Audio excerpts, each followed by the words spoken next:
Donc, en tout cas, je tenais quand même à saluer tout le travail qui a été fait, le fait de savoir se remettre en question. Je trouve que c'est vraiment une démarche importante. Je suis moins dans l'innovation, en fait, par rapport à ma vision de la FPCN, et plutôt sur le fait de conforter des missions qui étaient les siennes dès l'origine et qui méritent et qui apparaissent dans le diagnostic, qui apparaissent à conforter, et au niveau national et au niveau international, à la fois sur le côté focal multi-acteurs, effectivement au niveau national, et à l'international, le fait de porter aussi peut-être la vision franco-française ou francophone plus largement, voilà, de la réduction des risques de catastrophes et des problématiques particulières de mémoire. Les autres pays ont une approche très protection civile et nous avons en France une approche très préventive aussi et qu'il faut pouvoir peut-être porter un peu plus fermement. Concrètement, ce qui peut me déranger par rapport à la vision que l'on peut avoir de la FPCN, c'est justement cette société savante. Ça a été redit, alors j'entends bien et je trouve que c'est une richesse que d'avoir ce lien avec la recherche, mais c'est aussi ce qui va peut-être empêcher son accessibilité. Je trouve qu'il y a quelque chose qui relève d'une difficulté de vulgarisation et d'accessibilité à d'autres publics. Donc voilà, je trouve qu'il y a peut-être un gros travail à faire là-dessus.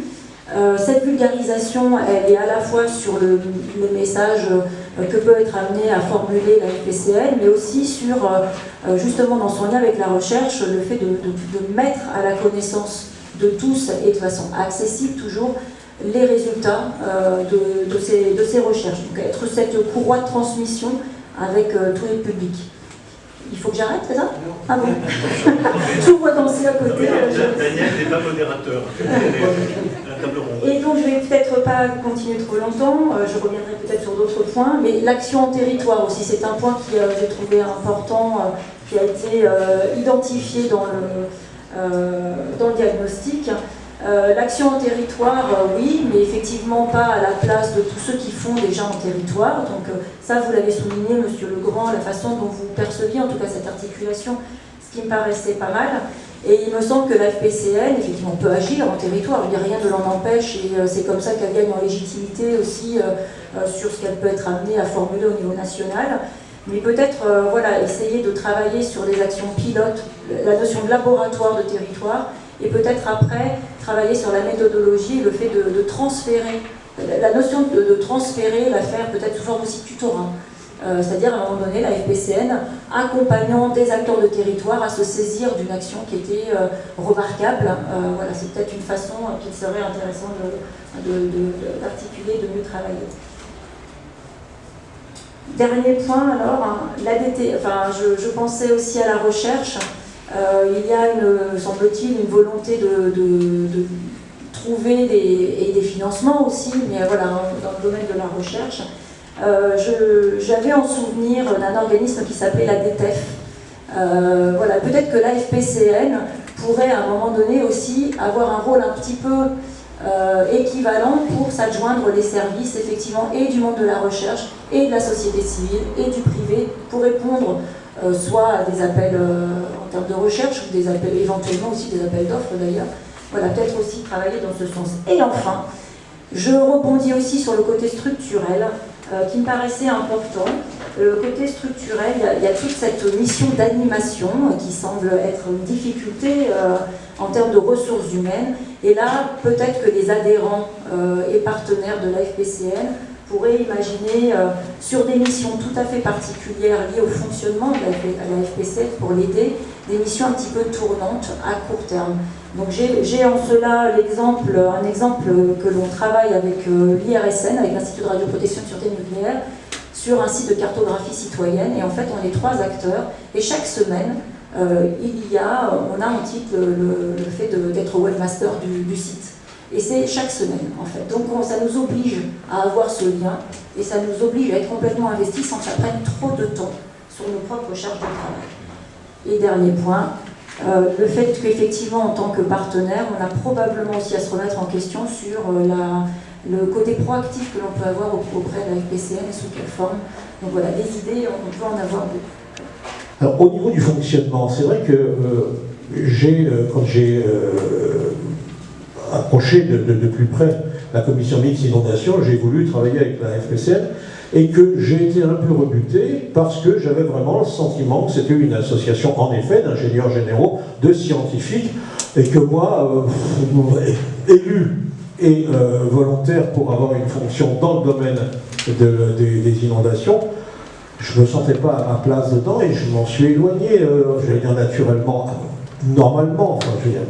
Et c'est parce que Régis m'a proposé de participer à une table ronde que je reviens et que j'y trouve vraiment beaucoup d'intérêt maintenant. Mais ça veut dire aussi que les partenaires ou les adhérents de la FPCN ont peut-être aussi quelques difficultés à y trouver leur place, en dehors, j'allais dire, des grands institutionnels et des chercheurs. Si je veux continuer un parallélisme avec le partenariat français pour l'eau, il y a quelque chose de très simple, c'est de créer des collèges d'adhérents. Collectivités, organisations scientifiques, ONG, adhérents individuels, enfin, peu importe, organismes publics de l'État, et que ces collèges soient représentés esqualité par un membre et un suppléant, ou deux membres, peu importe, au conseil d'administration. Ce qui fait qu'ils sont incités à travailler directement à l'organisation et à la gestion de l'association, et se sentent peut-être plus concernés, et peut-être plus investis dans l'association, qui les représentent tous.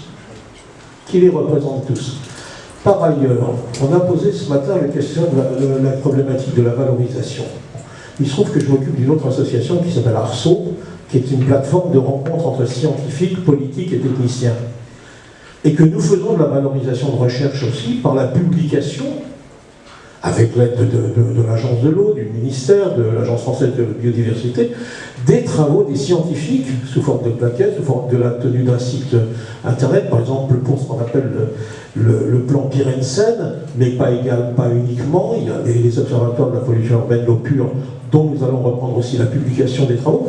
Ça veut dire que cette valorisation, elle peut se faire pas avec nos propres moyens uniquement. D'abord, il y a tous les chercheurs derrière, mais en même temps, il faut voir avec ceux qui sont intéressés, c'est-à-dire principalement les autorités publiques, là qu'on publie ces travaux que font les chercheurs dans ces domaines.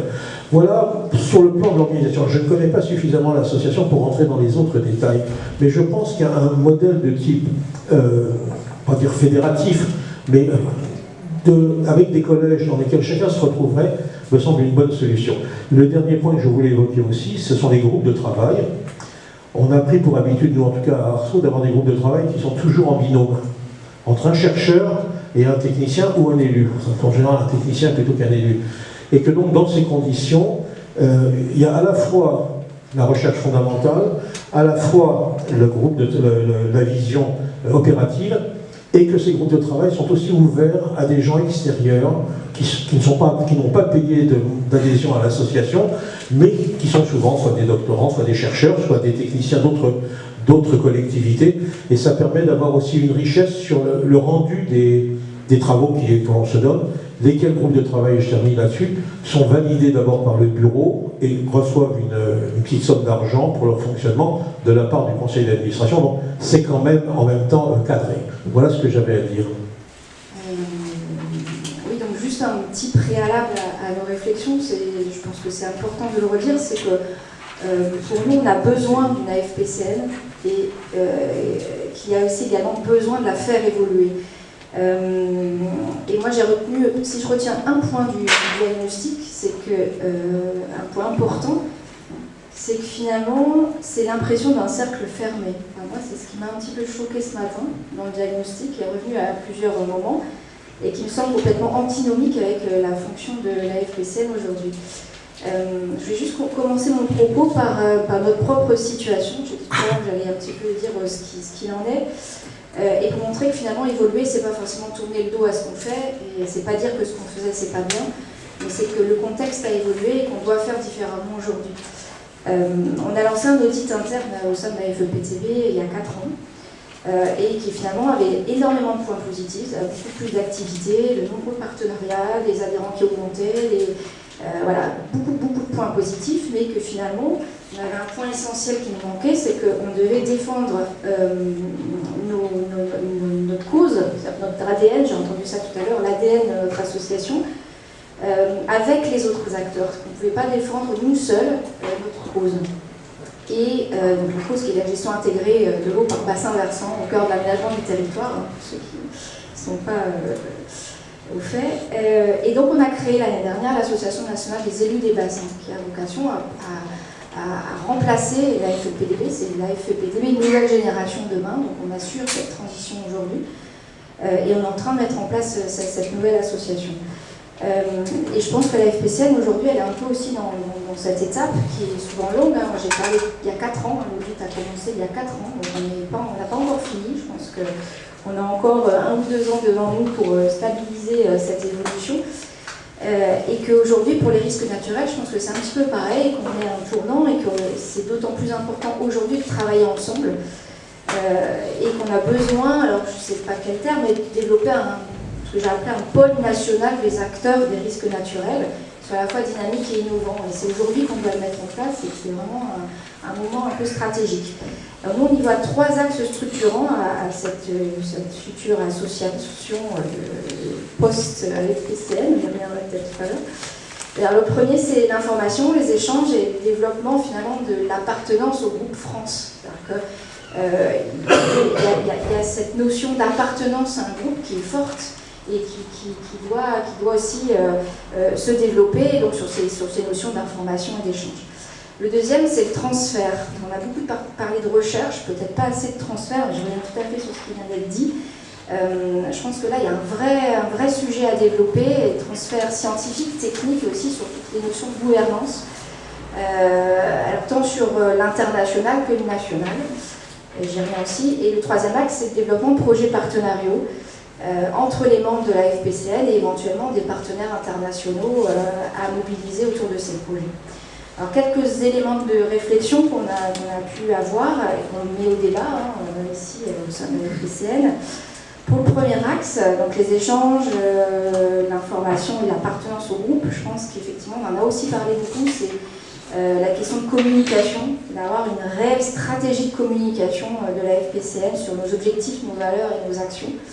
Alors, des valeurs d'ouverture, de représentation de l'ensemble des acteurs, de projets multi-acteurs, d'innovation. C'est des choses qu'il faut valoriser et qu'il faut mettre en avant.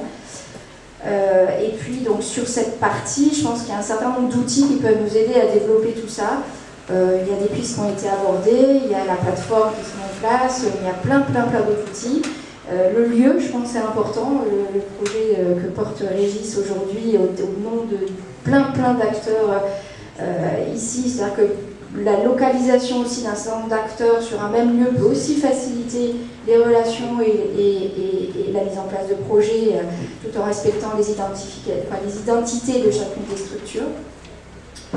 Sur le deuxième point, pour le transfert, je reviens également sur ce qui vient d'être dit parce que je partage complètement cette question à la fois d'avoir un équilibre entre les scientifiques, les techniques et les gestionnaires, que peut-être aujourd'hui on ne retrouve pas suffisamment au sein de la FPCN, et de s'appuyer sur des expérimentations, sur des projets territoriaux. Ça, je pense que c'est très fort. Ce n'est pas forcément des projets qui doivent être menés en direct par la FPCN, mais s'appuyer sur les acteurs qui justement ont l'habitude de travailler avec les territoires et de mener des projets territoriaux. Et ces projets qui soient le plus possible en lien avec l'actualité, parce qu'aujourd'hui, ce qui est difficile, moi-même, par rapport à la mobilisation de nos membres dans les actions de la FPCN, c'est aussi qu'ils y retrouvent aussi un intérêt par rapport à ce qui les préoccupe aujourd'hui. Et peut-être le lien entre l'ensemble des réformes territoriales, des enjeux de changement climatique, là, sont peut-être pas assez liés à ce que vivent les territoires aujourd'hui. Juste sur ce point-là, dans l'ancienne vie à la région Bretagne, on a mis en place le centre de ressources et d'expertise scientifique sur l'eau, qui avait vraiment cette vocation-là et qui réunissait dans une instance de gouvernance à la fois les organismes scientifiques et techniques et les présidents clés des commissions locales de l'eau qui représentaient les acteurs des territoires et les institutionnels, et donc qui définissaient un programme d'action basé sur des expérimentations territoriales. Et a priori, à ce que j'ai entendu dire, ça se développe plutôt bien. Et voilà. Sur le troisième point, pour finir, sur le plan des projets partenariaux, je pense que là, la FPCN doit plutôt se positionner en tant que facilitateur et accompagnateur de ces projets. ces projets qui doivent être menés entre les membres de la FPCN au titre de leur spécificité. Il peut y avoir des intérêts particuliers des uns et des autres à porter des projets ensemble et qui finalement concourent à l'intérêt général porté par la FPCN. Et ces projets peuvent être à la fois des projets nationaux mais aussi internationaux, comme on l'a dit largement ce matin. Et ils peuvent être aussi de toute nature. Donc on peut aussi parler, par exemple, de projets au sein de la représentation dans des conférences internationales, notamment l'année prochaine. Je pense que ça peut être, plutôt qu'une représentation, on va dire, ad hoc, d'avoir un vrai projet de représentation de plusieurs acteurs lors de ces conférences. Des projets aussi qui peuvent être publics-privés, parce qu'on sait que c'est des sujets très importants, et notamment par rapport à l'atout, au développement de l'atout de l'eau par rapport au développement économique sur les territoires, qui est vraiment un enjeu d'actualité, et aussi sur l'autre enjeu qui peut être lié autour des questions de santé sur les territoires, et également de nature de recherche. Effectivement, ça a été dit. Oui, je termine, j'ai une minute. Des projets de recherche qui ne seraient pas portés par la FPCN, mais la FPCN ayant vocation à identifier les besoins de l'ensemble des acteurs et de voir comment on peut mettre en place et faciliter la mise en place de programmes de recherche au regard de ces besoins. La problématique de visibilité, de communication, elle est gigantesque à mon avis. Elle est vraiment gigantesque. Donc les associations ne sont pas visibles. Et c'est d'ailleurs peut-être aussi pour ça, parce qu'elles ne sont pas assez considérées par les pouvoirs publics. Donc c'est-à-dire qu'on a des communicants, il y a des communications de gens très gentils. Très gentils. Nous sommes très gentils. Et je pense que dans le monde d'aujourd'hui, si on veut être entendu, il ne faut pas toujours être très gentil. Voilà, ça c'est un premier point. Alors pourquoi? Parce qu'on a un modèle qui était basé sur la subvention. Attendez, c'est confortable la subvention. On va demander, on ne va pas mordre la main qui nous nourrit, et puis on ne va pas... voilà, donc on ne dit pas trop les choses. Donc le problème de l'indépendance qui a été soulevé, moi je mets les pieds un peu dans le plat, mais c'est un vrai sujet, C'est-à-dire que quel modèle économique pour les associations? Est-ce que c'est le modèle de la cotisation? Donc il faut trouver des cotisants. Personnes privées, entreprises, collectivités, qui veut, voilà. Donc ça c'est un vrai sujet, mais le problème du modèle économique, il est clé. Donc, soit on fait des propositions de services, on dit ah oui, alors vous êtes une entreprise, donc ça pose problème aussi parce qu'on ne comprend plus. Donc tout ça est pas simple parce que de toute façon il faut un modèle économique et si vous voulez être fort, il faut avoir quand même des ressources. Et si vous n'avez pas de ressources, on est dispersé, on fait des petits trucs, tous les uns dans le truc. Ça manque d'ailleurs de cartographie, de qui fait quoi. Et moi, même moi qui suis là-dedans depuis 15 ans, je ne sais pas qui fait quoi dans toutes les associations et dans tout ce qui se passe. Parce qu'il y a toujours des nouvelles initiatives, il y a toujours des nouveaux trucs, entre les partenaires institutionnels, les gros, l'État, les collectivités, les associations, et même dans les associations, c'est très compliqué. Donc moi je pense que la FPCN pourrait utilement, et notamment je trouve que la plateforme est une excellente idée, travailler sur cette question de cartographie des acteurs qui font quoi, et essayer de travailler des complémentarités, parce qu'on n'est déjà pas très fort, si en plus on fait des doublons, ça va pas être terrible. Donc un gros travail de vigilance sur le fait de faire les doublons, et puis je vous dis de mise en commun des ressources. Je trouve intéressant aussi le travail de mise en commun des ressources. On n'est pas assez fort, on n'est pas assez bon, donc il faut travailler. Voilà. Alors moi j'ai une idée, il faut peut-être faire un label commun pour un certain nombre d'associations qui ont un label unique. Je dis Risque France, ça peut être n'importe quoi, mais un label unique commun à toutes les associations, qui permet une communication commune. Voilà. Parce que c'est un problème essentiel. Sinon, on n'existera pas. Voilà. Donc, et les derniers points, positionnement. Moi, je ne crois plus, je l'ai dit ce matin à travers ma question, mais je ne crois plus aux politiques, à la tête des associations, avec les nouvelles réglementations et les lois qui arrivent. Mais c'est pas la tendance, c'est pas l'esprit du moment. Donc ça veut dire qu'on va exister moins pour l'administration, parce que l'administration nous considérait finalement parce que le président était député, sénateur, machin, très bien. Et c'est fini ce temps-là. Donc il faut avoir une autre autorité, peut-être plus morale, plus société civile, mais ça veut dire une communication beaucoup plus forte, beaucoup plus forte, et une visibilité beaucoup plus forte. Voilà. Donc c'est mon sentiment, je vous le livre tel que... Donc on a reçu il y a 8 jours, je crois, en fait, le travail, la note de Maryse. Donc en fait, à la lecture, moi, ma remarque, ça a été vraiment qui trop embrasse être un mal. C'est-à-dire que j'ai eu un sentiment de foisonnement en fait de toutes parts, alors, qui est certes, je l'entends, un travail préparatoire qui maintenant en fait va s'organiser, peut-être avec des stratégies à des échelles temporelles différentes.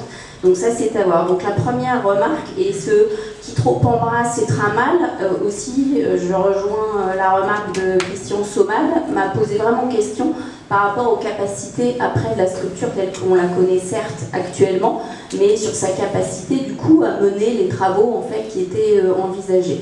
Donc ça c'est vraiment la première remarque, la première chose spontanée qui est venue. La deuxième, c'est qu'effectivement l'actualité focalise beaucoup ces derniers temps sur l'eau, le risque inondation. Or, je pense important de garder vraiment la spécificité de la FPCN, qui est les catastrophes naturelles, donc tous les risques naturels, et d'envisager en fait justement l'évolution de certains thèmes, de certains sujets tels que le risque inondation, aussi au regard de ce qui se passe sur le risque sismique, sur tout un tas en fait d'autres thématiques, d'autres enjeux. Et du coup, je pense que c'est fort de cette richesse-là qu'on peut alimenter les différentes matières. Donc là aussi, il y a peut-être une actualité, certes, voilà, très forte sur le risque inondation, mais je pense que l'importance pour la FPCN de conserver vraiment sa vision, en fait, de tous les risques naturels est très important. Et enfin, alors moi j'en avais déjà, c'était déjà des positions que j'avais tenues lors de conseils d'administration. Alors certes, je comprends le côté un petit peu suranné de la notion de société savante et je comprends aussi l'espèce de connotation un petit peu négative ou hors sol qu'on peut avoir derrière tout ça. Cependant, pour être membre de la FPCN depuis longtemps, pour suivre les travaux de la FPCN, le conseil scientifique de la FPCN est une valeur très très importante et d'un niveau très très important. Sa composition réunit vraiment des gens d'une valeur intellectuelle riche et je pense en fait dommage par contre qu'on n'ait pas plus valorisé les échanges qui sont issus de ce conseil scientifique.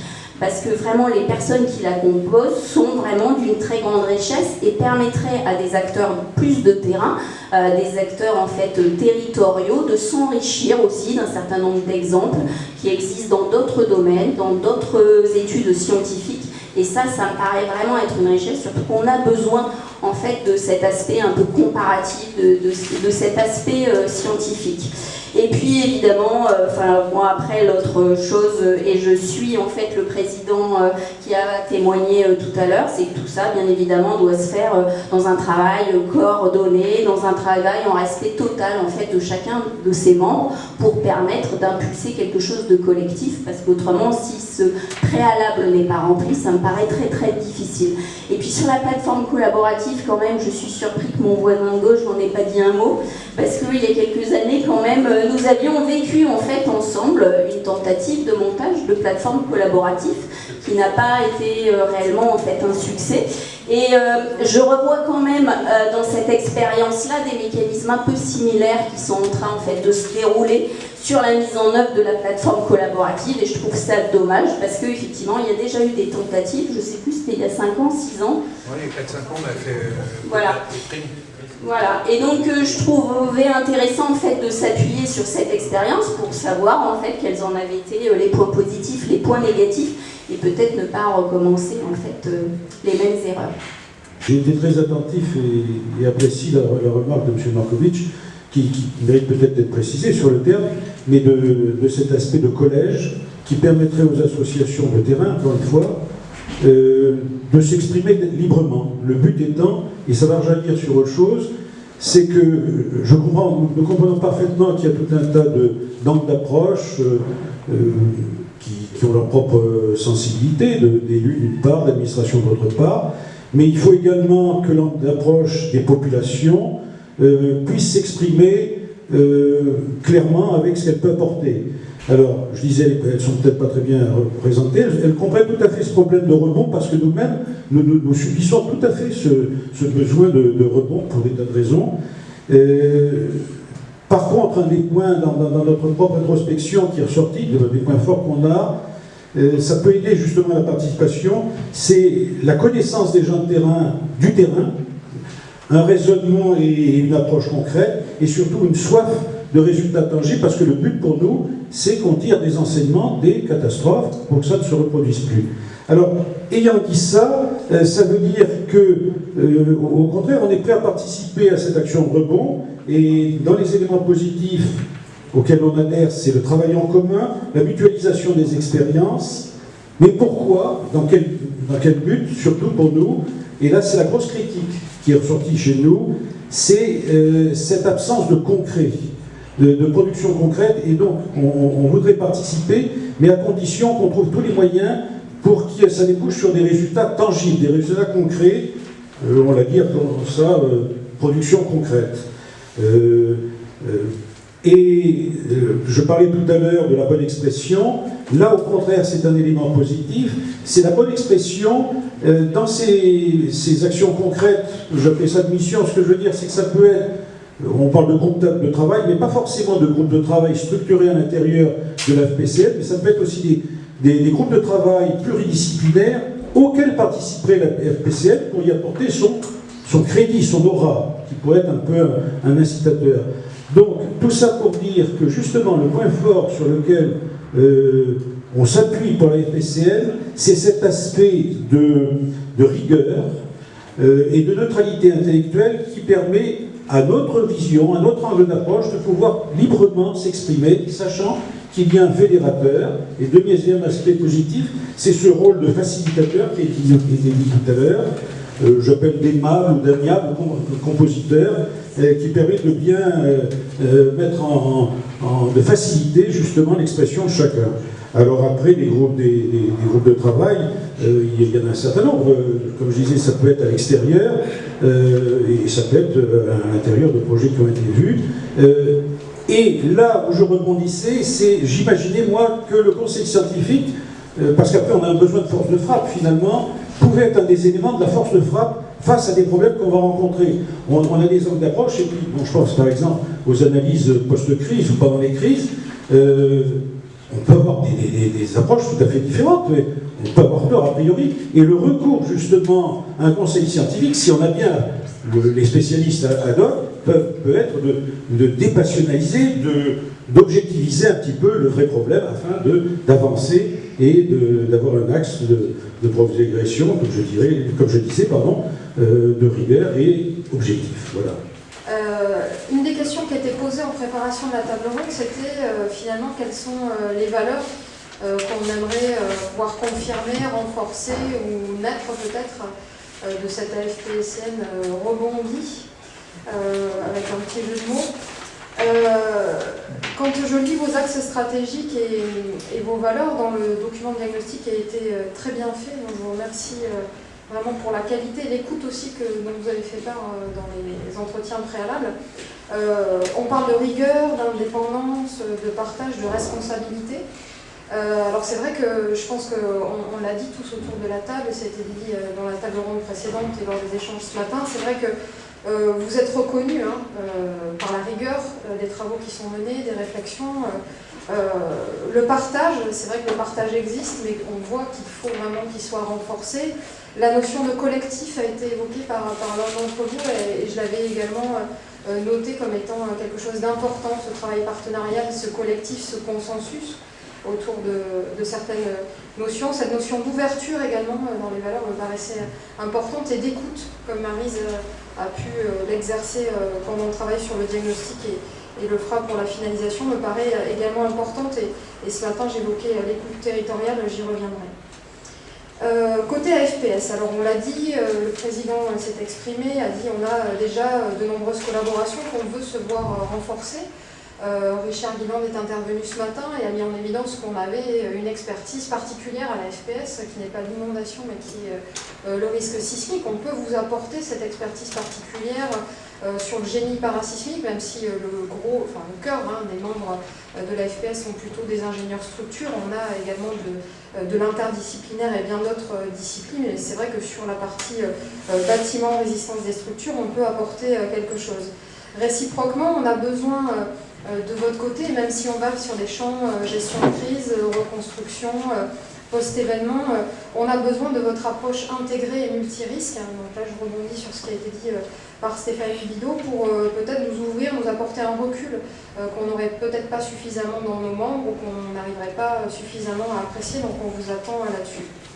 On a parlé également, je vous ai parlé des réflexions qu'on avait structurelles, organisationnelles, fonctionnelles, qui sont assez communes sur les associations. Le diagnostic, ce que vous avez mis en avant, on se pose également les mêmes questions à la FPS. On a avancé sur le modèle économique, on sait aussi que nos subventions diminuent, on se pose la question de la gratuité de nos journées techniques, de la suffisance de nos cotisations, en étant conscient que vu que le nombre de membres baisse, les cotisations ne peuvent pas vivre une inflation démesurée. Et puis ça veut dire quoi être membre de la FPS, être membre de la FPCM?